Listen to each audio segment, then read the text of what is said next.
Hey guys, it's Stephen here, back with a quick video just before Manchester City play Chelsea later on today. I want to talk about Koulibaly because we're linked quite heavily with him. A lot of people have been asking me on Twitter and in the comments what I make of this potential signing and if I think it will go ahead, because it could be really exciting, couldn't it, if this happens? Honestly, I would be very, very excited by this. I know some people have different opinions, but I'll get onto them in a bit. Before I do that, by the way, I wanted to just reference this clip that I'm about to play. The guys over at 888 Sport, which I've done lots of videos for, which you might have seen on Twitter and all that kind of stuff, they sent me this clip and said, Stephen, what do you think of it? Let us know what you think of it.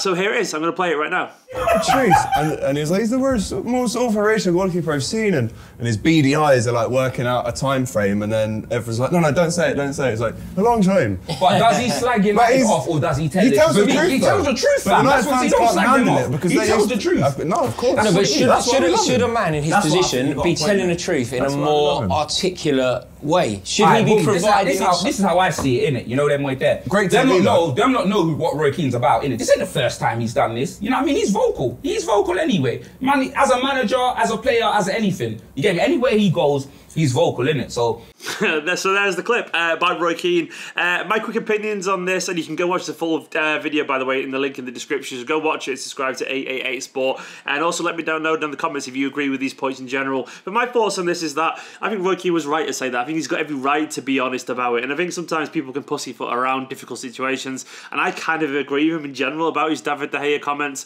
I really do agree that he lets United down quite a lot these days, and I don't think he's the same keeper that he was. I've been quite vocal about that. I think he's a good keeper, but he's not a world-class keeper anymore. That's my humble opinion. And I think pros have a right to be totally honest if they want to be. I think pros have a right to be pretty harsh on their ex-teammates if they want to be. I mean, it's a game of opinions. I don't like it when pundits are nice for the sake of being nice because they know people. I actually believe in basically kind of being firm to be kind, really, and I think hearing that might even help De Gea as a player a little bit. I mean, one thing I will say, it's nice that we've got someone like Michael Richards representing us and not a miserable, bitter old man, isn't it? We got Michael Richards comes across as an affable, lovely chap, while being honest, also being friendly and polite, where Roy Keane looks like he wants to kill people all the time. But I kind of enjoy it. I thought it was fun and fair, and I think he was justified in those. Anyway, go watch the full video over there and let me know what you think of those clips in the comments. 888 Sport, go subscribe to them as well.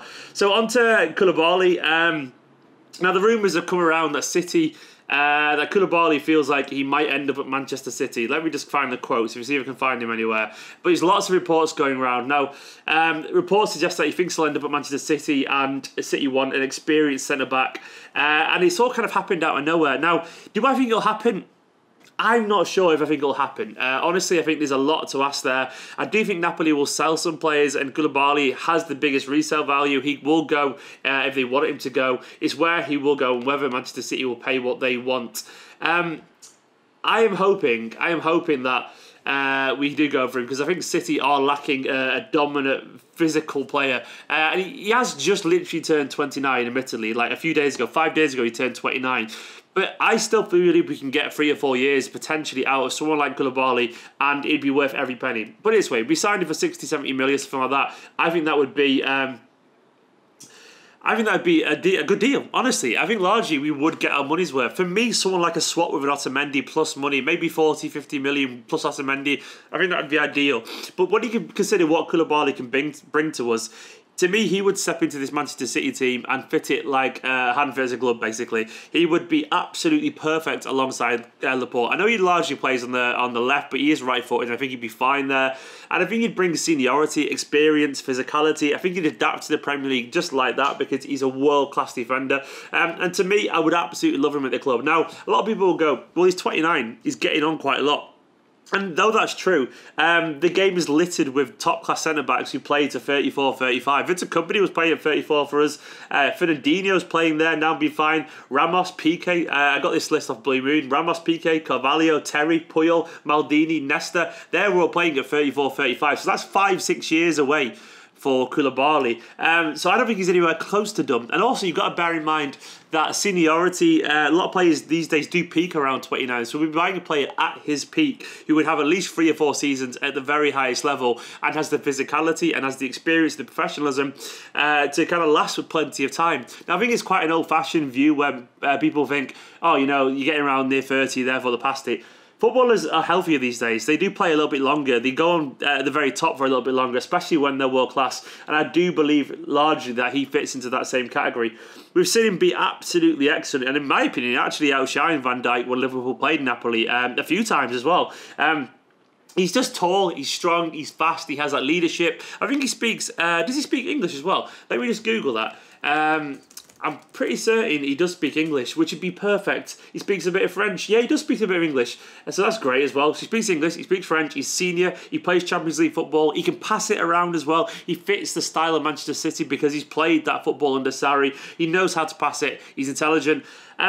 And largely, he's not injury prone. He has had one injury this season. He's basically never injured. He had a hamstring injury this season, then a quick relapse of that. But other than that, his injury record for his age is genuinely exceptional. He's very, very, very, very, very rarely injured. And I don't see any reason to go against it. I would love Koulibaly at Manchester City. I think what I would love to see is, personally, I mean, in my dream case scenario, I would love Laporte and Koulibaly is the first choice. That would be absolutely incredible. That's a rock-solid defence. That's a rock-solid defence for years to come. Genuinely for years to come, while we develop some younger players. So Fernandinho could be the backup, and then maybe Garcia could be after that, the fourth choice. Maybe we could have Adebayo come back off loan, he could be the fourth choice. But imagine, either way, we have Laporte and Koulibaly, and then we develop Howard, Bellis, Garcia, and those and then maybe even sign another younger centre-back at some point. Maybe Sandler develops. I don't think he will do, but you know what I'm saying. But I would like to be good in the here and now, because I think we lost experience and we lost quality, and we need someone of high quality. And I think it'd be worth every single penny. Now, I don't think it'll happen, but I would like it to happen. I really would like it. I think sometimes you need to make a splash to instantly improve the team, and it can be done, and it can happen. Look at Liverpool. They went out and signed two world-class players. Van Dijk immeasurably changed their defence. Van Dijk came in and literally made Liverpool a title challenger and now eventual champions. Basically overnight, he is that good a player. And they also went big on quality with Alisson, and they do not regret that at all either, do they? They basically bought, I know he was younger, Alisson, and Van Dijk was a little bit younger when they bought him, but they bought big quality. And there's nothing wrong with investing in quality. And to me, Koulibaly fits that box. We could see City become just much better overnight, and that's why I want this to happen. Fingers crossed Manchester City go for it, because centre-back issues are a real thing. And I don't think he's too old. I think he's old. He's not young, admittedly, but I still think he's got 4 or 5 years. And to be honest, if you got him for like 50, 60, 70 million, I know there's a lot of money there, and there's a big gap there between 20 million between the high and low, of course. But you got, you know, a world-class player for all those times. So we got him until he's 34, 35. And bear in mind as well, he can even be here until he's 35 and slowly kind of like play as a squad player and then start to teach the younger guys how to kind of adapt to the team. So if we got him for that amount of time and saw him kind of also act as a squad player, you'd be happy with a 20 million squad player. But if you've got a world-class squad player for a couple of seasons, a high-class squad player for a couple of seasons and a world-class player for 3 or 4 seasons, that's well worth the money we would have spent, in my humble opinion. Not every player needs to have like resale value. Not every player needs to even be sold on. Some players you can get in for a few years and let them do a good job. Fernandinho, how old was Fernandinho when he signed for Manchester City? Was he like 28? I'm pretty certain he was 28. I'm going to look now. I'm going to do some Googling quickly. I'll find an article. Manchester City signed Brazilian midfielder, fucking 2013. Fernandinho was 28 years old. He was 28 years old when Manchester City signed for him. I know the money's higher, less, and it would be higher for Koulibaly, but can anyone honestly say that Fernandinho hasn't been worth every single penny? Professionals at the top of the game, they keep fit, they keep healthy, and I got no reason to suggest or to understand that Koulibaly wouldn't do exactly the same thing. I think City should go for it, because we do need centre-backs. Other centre-backs, you know, like Upamecano would be ideal, but we're not linked to him, so I'm just commentating on the Koulibaly thing.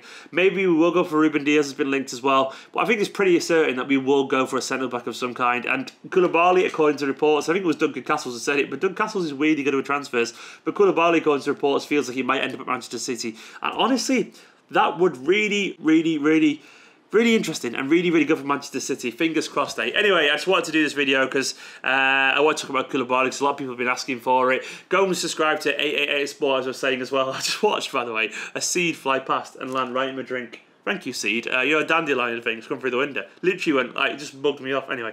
But yeah, go subscribe to 888 Sport. Let us know what you think of that clip as well down in the comments below. Like this video, subscribe, and I'll be back later on as well. I'm holding the lens cap here for some reason. lens cap on. I'll be back later on for obviously a match reaction after the Chelsea game. Go watch the preview video as well that I did yesterday. Guys, love you all loads, and I'll see you later on for another video, and it's going to be interesting. Fingers crossed City should beat Chelsea. I'm feeling pretty confident, actually. I think we should beat them, but it'll be interesting. Guys, love you all loads. In a bit.